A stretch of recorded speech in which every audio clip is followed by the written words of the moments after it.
Notre Dame needed a clean response after that sloppy game against Boston College, and they delivered that and then some on Saturday night. They fixed the mistakes, executed at a high level, and completely handled Navy in every phase. We're breaking down everything we liked and didn't like from the win, coming up next.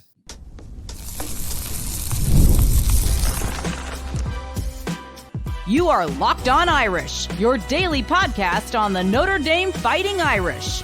Part of the Locked On Podcast Network, your team every day. Hello and welcome in to Locked On Irish, your daily home for Notre Dame football. We are part of the Locked On Podcast Network, which is now officially the #1 sports podcast in America, all thanks to viewers and listeners like you. I'm Tyler Wojciak, and I'm the host. I graduated from Notre Dame. I work as a producer at Fox Sports, and I've been covering the Irish for the last 5 years. I am thrilled to have you here with me on Tuesday, November 11th, and thanks for making this your first watch or listen of the day. Today's episode is brought to you by FanDuel. Right now, new customers can bet just $5, and if your bet wins, you get $300 in bonus bets to use across the app. Download the app today. And be sure to subscribe to the YouTube channel or on your preferred podcast platform. And don't forget to submit your mailbag questions in the comments or on social media if you want to be featured on Friday's show. Now, as for today's show, we've got our weekly check-in with Luke Smith following Notre Dame's dominant win over Navy. We're going to start with Luke's boots-on-the-ground report from Saturday night inside Notre Dame Stadium as the rain and the snow rolled in. Then we're going to break down the 3 things we liked and the things that we didn't like from the win. Notre Dame absolutely dominated in all 3 phases, so we might not get to 3 things that we didn't like we normally do on Tuesday, but that's okay because there was a ton of good coming out of Saturday for the Irish, and let's get into it. All right, Luke Smith is here, and judging by the looks of it, he has finally dried off and thawed out after braving the elements on Saturday in South Bend. And we like to joke about South Bend weather, but you truly got the full experience in one day. I'm talking about pouring rain into a blizzard. So just walk us through your entire day. I was thinking about this. I think the 4 most terrifying words in the world are South Bend wintry mix because you just don't know what you're going to get. But Saturday was all sorts of everything. Day starts. It's definitely a little bit chilly, which is strange because it's been 60 degrees the day before, but not terrible. You know, it's in the 40s, maybe high 30s. And for the most part, the tailgating was pretty good in terms of there's no precipitation. It was very empty. I'll say that much. Like the most empty I've ever seen the tailgate lots, especially for a night game at 3:00. There's still plenty of space everywhere. It finally fills up a little bit a few hours before kick, like 5:00. I'm like, okay, there's some people that have showed up, but right as I'm starting to go into the stadium, it just starts pouring basically, and it's a freezing rain. And that first half was tough because you're sitting there and it's just raining the entire time. You're watching Navy do their option and kind of have some of their early success offensively like they normally do. And there's just no possessions and you're sitting in the rain. And then it starts to turn to sleet. And then the second half comes around and at least Notre Dame's starting to pull away and it's snow. And I'm thinking, I think I would have rather this just have been snow the entire time because this actually isn't that bad. But then the game ends. I got to say, I think the crowd was pretty good, despite the fact that I don't think the tailgate lots are that crowded. People probably, smartly so, just wanted to stay inside for most of the day because they knew what they were getting into later that night. The crowd was good, but then after the game, you get back out to the tailgate lots. It might have been the most abbreviated post-tailgating session. I think everybody was just like, all right, we're done with this.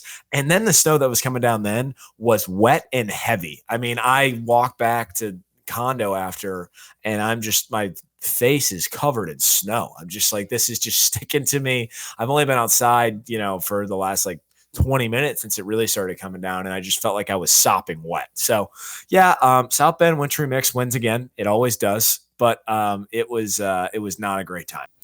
Look, I know that I have become soft. Some might even say I've just become softer since moving to Southern California, and I might be in denial about that most of the time, but let me just tell you, I have never been more comfortable being soft than I was during that game, watching that indoors and just seeing that everything that you and everyone else in that crowd was going through during that game. Was there ever a moment where it wasn't raining or snowing?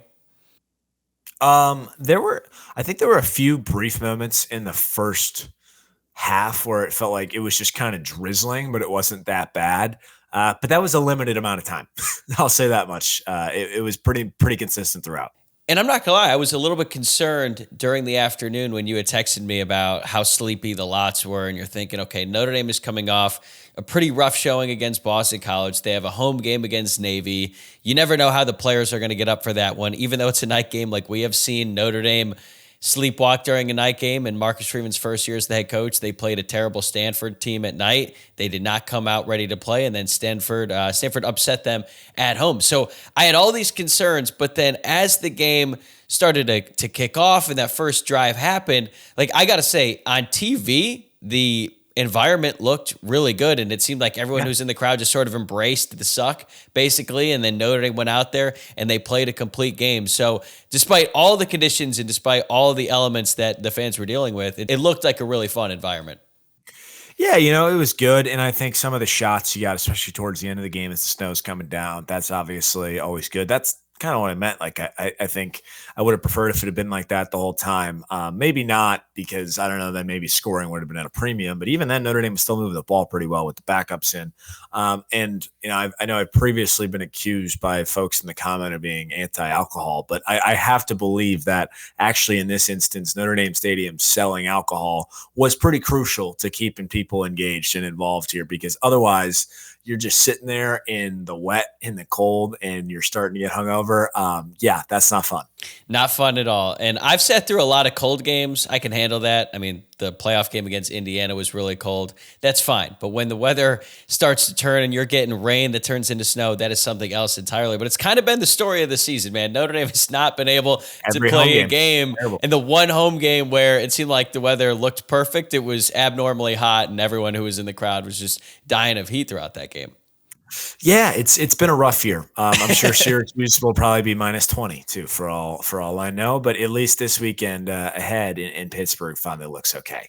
When you consider everything that Notre Dame was dealing with this game, with the elements, I think that it makes their performance all that more impressive, specifically on offense. And I think that's a good way to segue into the three things that we liked in this one. And for me, the thing that stands out the most is CJ Carr's deep ball. It is so great to see the deep ball back in the Notre Dame offense, and CJ Carr now leads the entire country in yards per attempt. And I did not expect him to be out there slinging it against Navy in those conditions, even though when you look at the matchups, clearly Notre Dame had an advantage, but I thought maybe they tried to be a little bit conservative and try to not turn the ball over. Nope. They let 13 let it rip from the opening possession, and he is just really getting better at throwing the deep ball, and it is just it is so much more a part of this Notre Dame offense than we have seen in recent years. Like last year, in a 16-game season, Riley Leonard attempted 43 passes of 20 or more air yards in 16 games. 2023, Sam Hartman attempted 57 deep balls in 12 games, and then you go back to 2022, Drew Pine and Tyler Buckner combined for 51. Through 9 games in 2025, CJ Carr has already attempted 52, so that's more than Riley, that's more than Buckner and Pine combined, and he's probably going to pass Sam Hartman next week, and he has completed 23 of them for 819 yards and 7 touchdowns, also had 0 picks, and then against Navy, 2 of 4 for 86 yards and a touchdown to KK Smith, plus he drew 2 defensive pass interference calls. That's really impressive when you consider the weather and everything else. So he's becoming more accurate, and maybe more than anything, this offense is just a lot more fun to watch when they're hitting explosive plays downfield. It really is, and it's funny because the other night they did their recognizing a legend type thing, and Saturday night it was Michael Floyd, and he's out there on the field, and I'm starting to think to myself, it might be since he was playing and getting thrown to by Jimmy Clausen that we've seen something like this. So it was kind of a blast from the past, and now we're living in that sort of offense again. It's just been terrific, and that gives me a ton of confidence going into Pittsburgh next week, with their cover 4 defense too. I think we'll have some opportunities to exploit some of those safeties, that safety play that they'll have. We've seen Notre Dame do that in the past against Pat Narduzzi defenses with Will Fuller, and I'd really like to see that happen next weekend. But I think part of this conversation needs to be the depth of the wide receivers too, because yes, CJ Carr throws a beautiful football, and that makes a lot of difference. But not too long ago, Notre Dame barely had 2 functional receivers in the past game. And by I mean not too long ago, I mean 2 seasons ago, really. I mean, it's they had, Tobias Merriweather was the number 1 and he's hurt basically out there because Rico Flores couldn't go, Jaden Greathouse couldn't go. It was not pretty. But now a guy who put up 100-yard games in the semifinal and national title game last year hasn't played since game 4. And there's another guy who caught a touchdown against Miami who hasn't played in some time either with a broken hand. And the offense just hasn't missed a beat. Malachi Fields, outstanding the other night, just a drop away from going over 100 yards. And it's so funny, too, because he had 97 yards through the first 2 drives. Yeah. So I was just this might be like a 150 type night. Fortunately, doesn't have another catch after that. But then you got Jordan Faison with a touchdown. He's just so shifty, too. And KK Smith continues to impress, scores on a deep ball as well, like you mentioned. And I just think Will Paulings has really made Jaden Greathouse's absence manageable. And then even more so, Cam Williams flashed in limited action, which is funny because before the game, I actually had somebody say to me, I really think Cam Williams needs to play more. And I looked at them like, what are you talking about? like that's just like, he's like, no, like you need a burner out there to just show that you can have somebody who can blow past the defense. And he used the example of Cam Williams and KK Smith. Well, I know it was Navy, but they both did it the other night. So maybe this guy was on to something. I'm still not totally sure, but we also got a Jerome Bettis Jr. cameo and catch. And it's funny because you don't hear anybody complaining about Mike Brown anymore. And I think it's time that people give that guy his due because he's clearly done a really good job with this wide receiver room.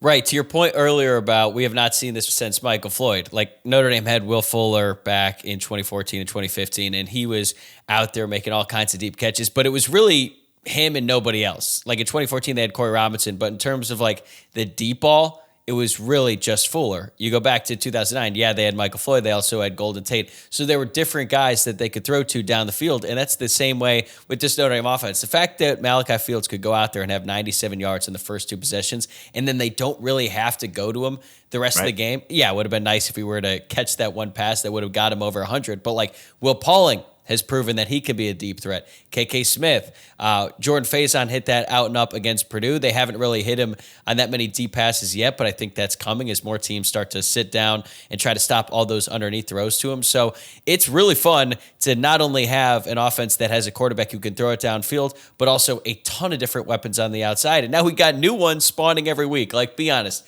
when you saw number 5 out there trying to catch a deep pass, did you do a double take? Like, who is that?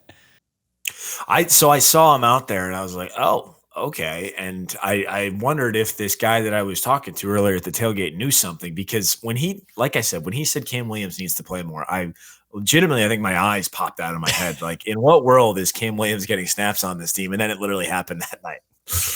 And it was when the game was still not in doubt, but it was CJ Carr throwing him the pass. Like, he was out there with the ones, and we have definitely not seen that from him at all. And he came back to make a play. He draws a pass interference, but he fought back to try to get the ball, which really caused that pass interference as well. So, that's not nothing.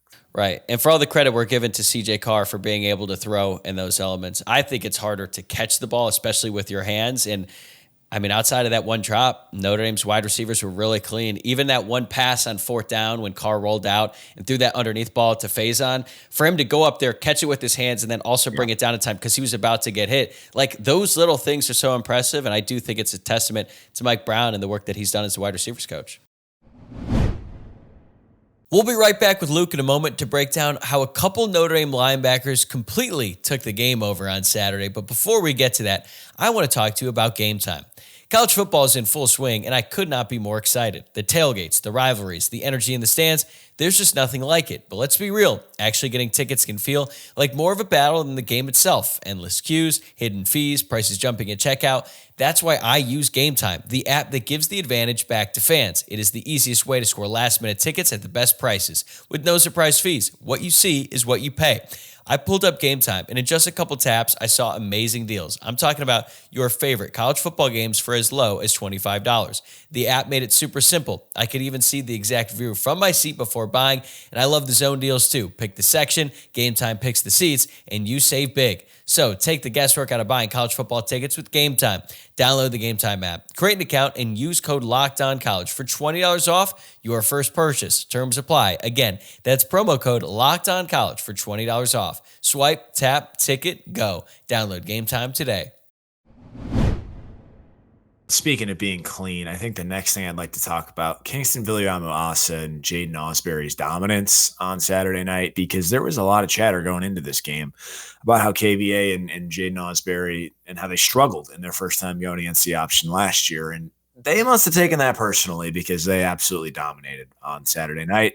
You had Osbury with 8 tackles, a sack, 2 tackles for loss, and a fumble forced. And KVA had 5 tackles, a pass defended, and just a bone-crushing TFL where he blew the fullback, Alex Teska, up, went straight into the quarterback after that. And I think even more so, KVA, you could tell, was really pointing Madden Faremo out there around, showing him what to do. Madden Faremo got a lot of snaps in that game, 28, which really surprised me because I don't think he had played in a couple of weeks or a couple of games. Maybe he played against USC. I don't think he did play against BC, though. So they trusted him in this spot. And I think you only get that trust because you have guys like Osbury and Viliamu-Asa out there to kind of direct him a little bit. I'm looking it up right now. So he definitely did not play against USC, and it doesn't look like he played against Boston College. And then, yeah, he goes out there and plays 28 snaps. I thought he played pretty well. I wonder how much of it has to do with Madden Faremo beating out Jalen Sneed, because I had pretty high expectations for Sneed in this game, just given how well he played last year against Navy. But he was only out there for 18 snaps. Do you think that's a byproduct of his just egregious roughing penalty in the week before, or was this just a situation where Madden maybe just outplayed him during practice that week? I don't know what it is, but it is interesting because I think you also think of him and Boubacar Traore as dominant pass rushers. And of course, Traore didn't play at all in this game. So you wonder if Chris Ash has this defense doing some somewhat different things, particularly against the triple option team. And maybe he felt it just wasn't their type of game, which I'm always amazed by kind of the lack of continuity between defensive coordinators. Like Chris Ash talked about how he never talked to Al Golden about the defense. And I think that showed in the first 2 games, to be fair. But maybe he also has no idea how good Jalen Sneed was against Navy last year either, because he didn't look at that. And I just found that to be interesting. Even when he, like, this is kind of a complete aside, but when he's talking about interviewing, they asked him like what he knew about the team. He's like, yeah, I didn't really know that much until the national championship game. Like, wasn't really following the playoff run along. It's kind of interesting. That's all. It is interesting. I do think that maybe some of this was by design. I don't know the full extent of the Boubacar Traore situation. I don't think anyone does at this point because he wasn't listed on the injury report. Marcus Stevens said that he could have gone, but my guess is they just decided to hold him out. This is a guy who had a serious knee injury last season going up against a team who is notorious for causing more knee injuries. But this actually leads me to the second thing that I liked from this game, and that is the depth along the defensive line. And honestly, you can include the entire front 7 in this, but I want to focus on the defensive line because Notre Dame was without Donovan Heinisch in this game as he recovers from a concussion that he suffered in practice last week. They're also missing Gabriel Rubio, and as we mentioned, Boubacar Traore just basically took the night off. So that is 2 of their best defenders overall, plus a captain, and the defense did not miss a beat. And yeah, I understand that it's Navy, but Al Washington was forced, or maybe he just decided to rotate his guys liberally all night, and they had 7 different D linemen play over 20 snaps, and that doesn't include Bryce Young, who just missed the cut at 16. And they also got redshirt freshman Sean Sevillano Jr. out there for 8 snaps before garbage time, and I just feel like the front 7 dominated Navy's rushing attack for most of the game.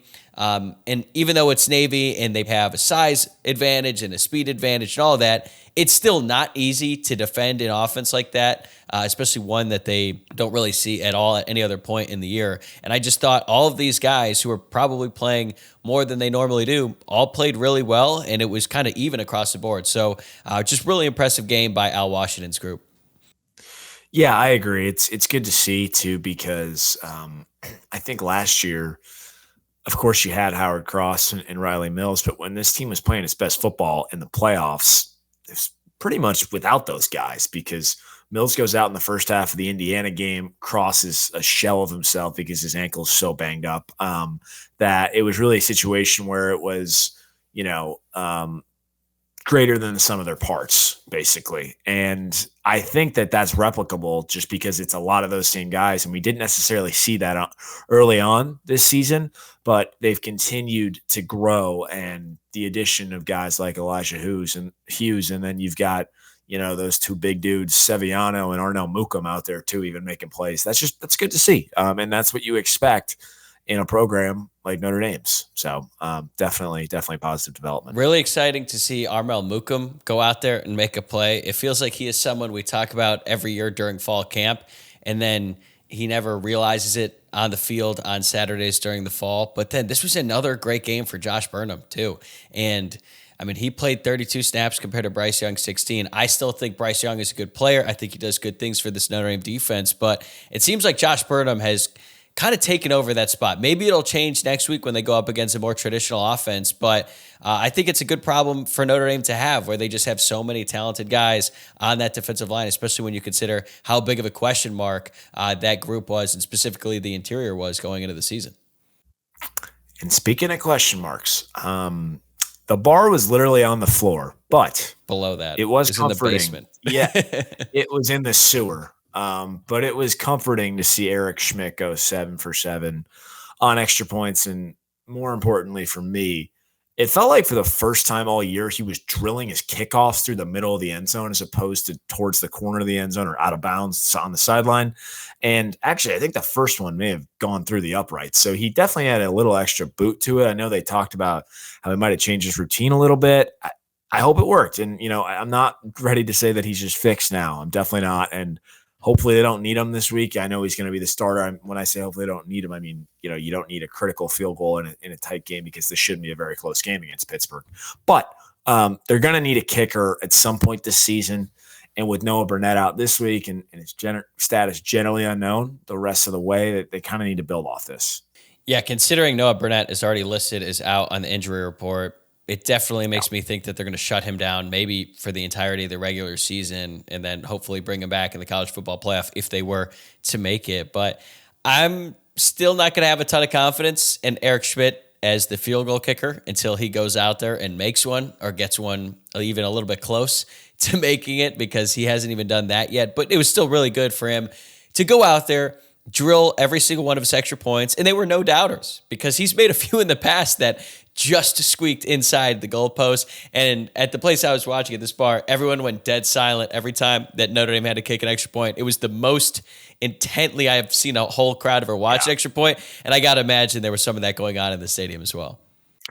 Especially on that first one, because that one actually did not look that great. It was a little close for sure, but he nailed it, and that's all that really matters. So, by the third or fourth one, I think everybody was kind of just like, he's going to make these now. And that's something we had not been taking for granted lately.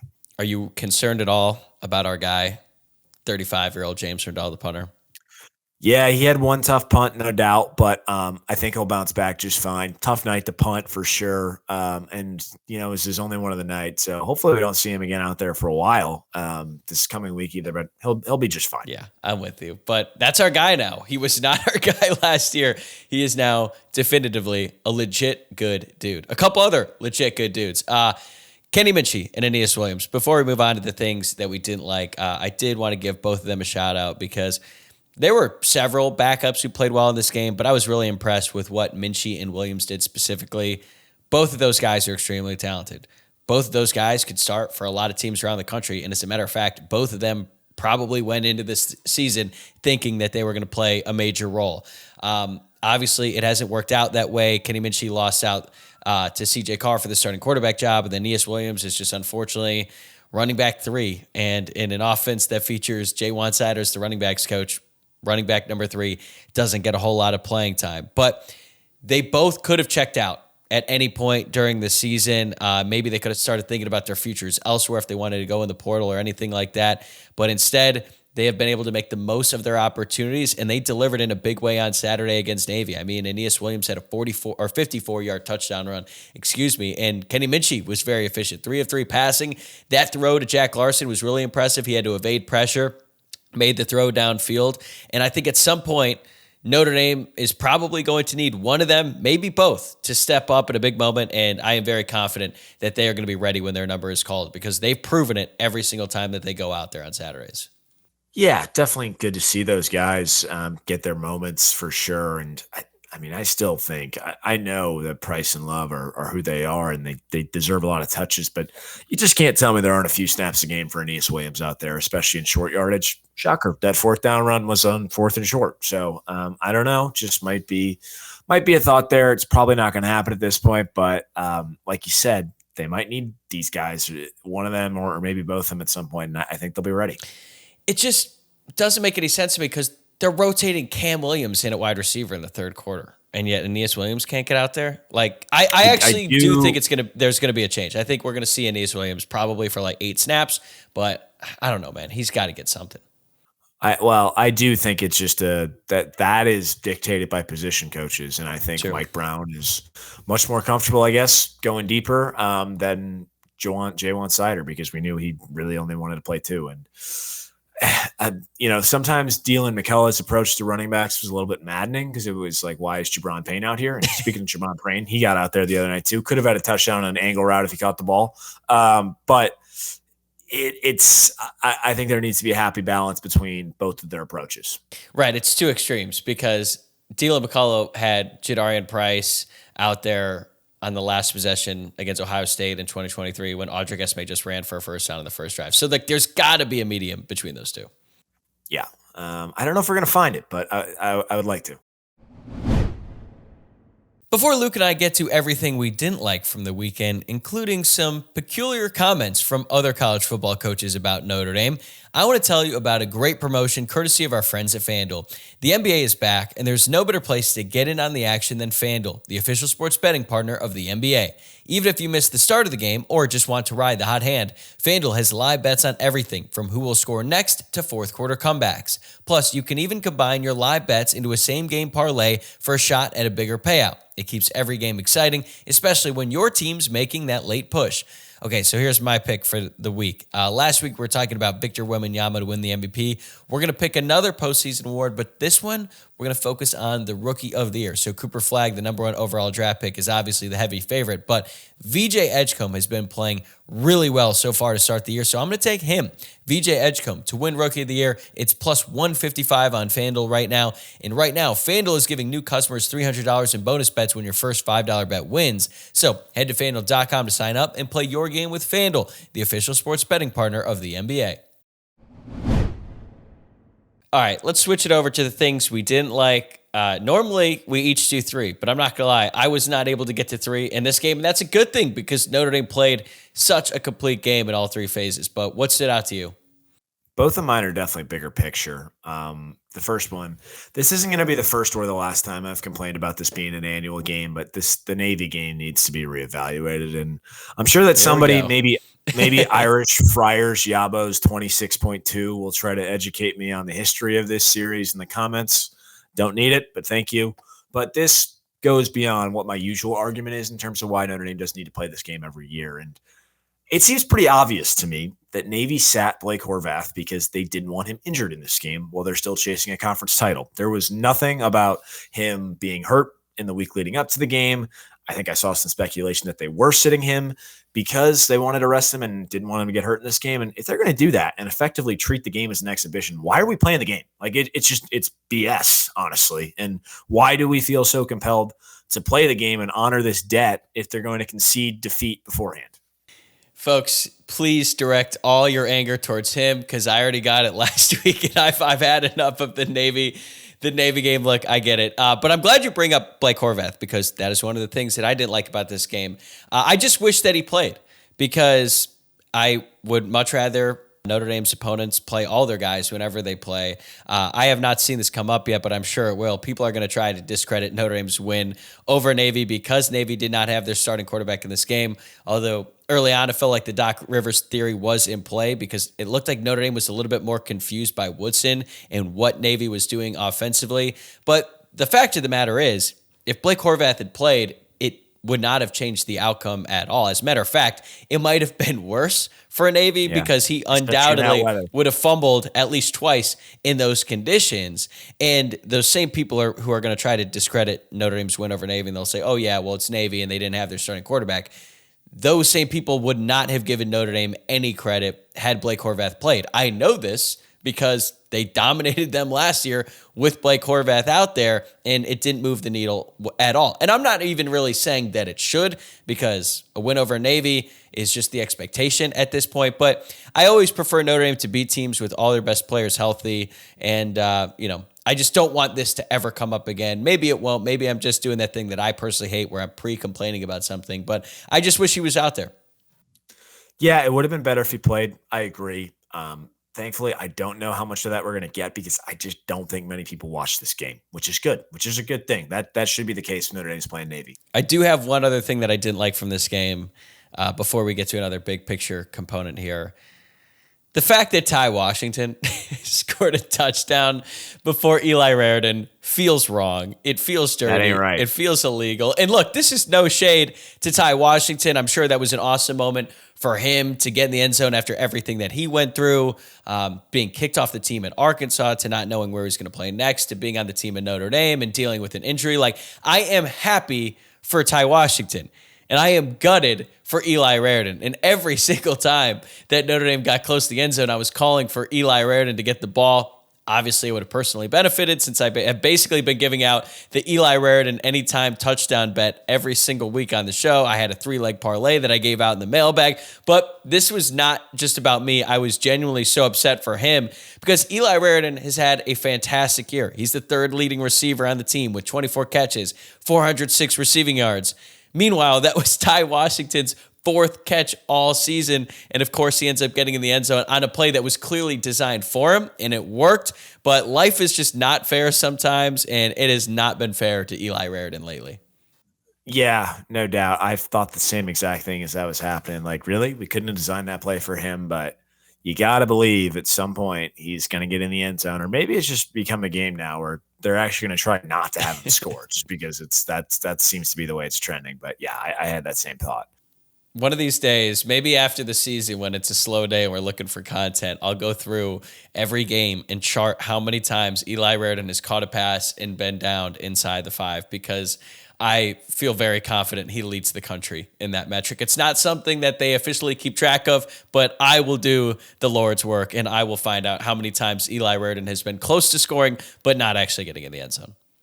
Well, there we go. And speaking of doing work for somebody, on Saturday night, a friend of this program asked me to use this platform to express his own thoughts on Pat Narduzzi and basically just talk about how unpleasant of a human being he is in much more explicit terms I'm not going to use on this program. Thank you.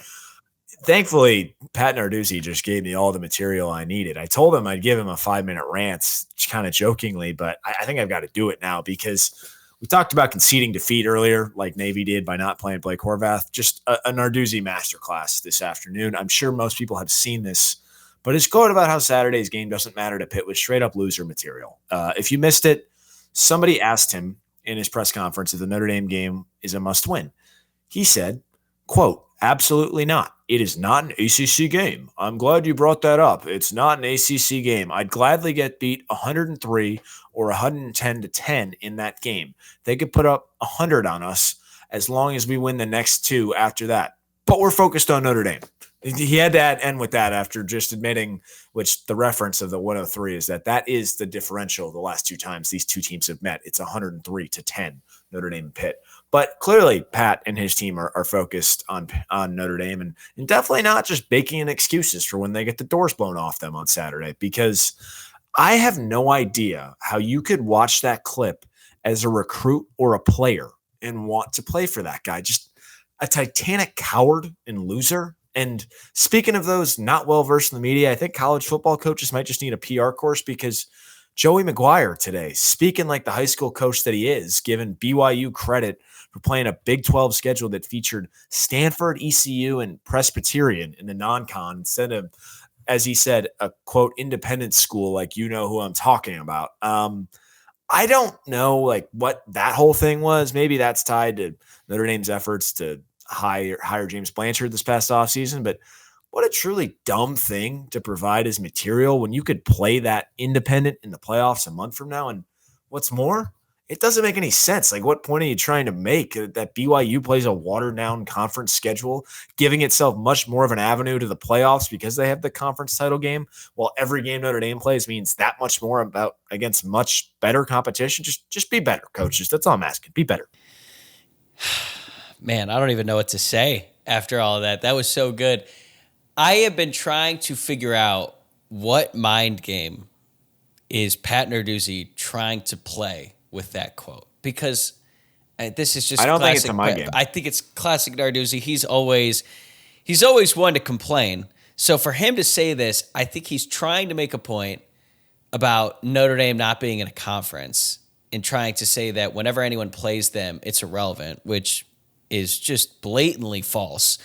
And to your point, yeah, who would want to hear that? And like, what is his message to the players? Okay, because clearly he's being facetious and he goes back in the room like, hey guys, I was actually just joking. That should fire you up and want to beat him this Saturday because I said we should lose by 100. I just don't get it. And I think it's obviously tactical. He did this on purpose. And with game day going to Pitt this weekend, and I mean, we could talk about that another day, how kind of random it is that College game day is going to be at this game when there's Alabama facing off against Oklahoma on Saturday, and then Texas taking on Georgia, like two massive games. So don't get me wrong, this is huge for Notre Dame. But still, there's going to be a lot of eyeballs on Pat Narduzzi and his program this week leading up to game day. So for him to go out there and say it, it just doesn't make any sense. I don't see the benefit. But you know what? From the Notre Dame side, I am actually very happy that Pat Narduzzi provided bulletin board material, I guess if you can call it that, for Marcus Freeman, because we have seen how Marcus Freeman responds when other coaches say things like this about Notre Dame. Now, we might not have seen it in person after what James Franklin said, or what Marcus Freeman said to his team after James Franklin tried to sun him in that press conference before the Orange Bowl, but we know that had a big effect on him and the team.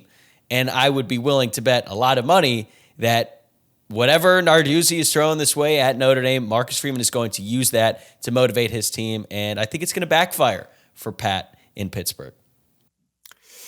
Yeah, see, I just don't know that it's a mind game because I don't think Narduzzi's that smart. I just don't. I think he can't help himself, and this is a little bit facetious, obviously, but like he might be so stubborn that, and he's so angry about Notre Dame not being in a conference for whatever reason, that he could legitimately throw the game. Like I like he just takes a knee every time he punts, and just lets Notre Dame score. Obviously, I'm joking about that, but it's not like unimaginable, just given the character we're talking about. I do appreciate how every single time there is an anonymous quote in literally any article you can find about Notre Dame's independence and the fact that they don't want to join a conference, there's always like an anonymous coach from a Power 4 conference has provided this quote. And it's just like the whiniest thing imaginable about Notre Dame. It's like, I wonder where that's coming from. And it's so obvious every time that it's Pat. And look, like I enjoy the rivalry, as much as you can call it that, between Notre Dame and Pat Narduzzi, but just a very interesting time for him to go out there, make that quote. It was something that was clearly planned. He went into that press conference knowing he was going to drop that. He's like, oh, I got a good one. And then he said it, and everyone was just left wondering, like, what the hell was that?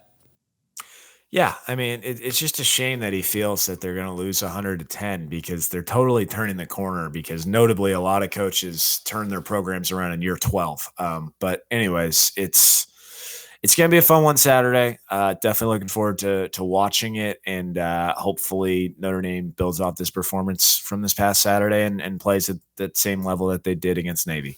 I hope the same. Unfortunately, we will not be able to get a boots on the ground report after this weekend. Luke is not going to Pittsburgh. He is going to steer far away from any airport right now. And I would encourage pretty much everyone watching or listening to this to do the same, because it has been a nightmare. But Luke, thank you for joining us. And I cannot wait for next week, next Tuesday, to talk about Notre Dame's game against Pittsburgh and whatever happens with Pat Narduzzi. Maybe we'll get some pregame stuff, some postgame stuff, but it will be entertaining. I have no doubt about that. Yeah, you and me both. Go Irish. That is going to do it for today's episode. Thanks again for tuning in and making Locked On Irish your first watch or listen of the day. If you're not already, please subscribe on YouTube, like the video, follow along on your preferred podcast platform, and don't forget to rate the show 5 stars and leave a review. It really helps us out. I'm going to be right back here tomorrow morning to react to the new college football playoff rankings and preview the top 25 matchup on deck for Saturday. Notre Dame versus Pitt. Going to be a big one, folks. Can't wait. I'll talk to you tomorrow.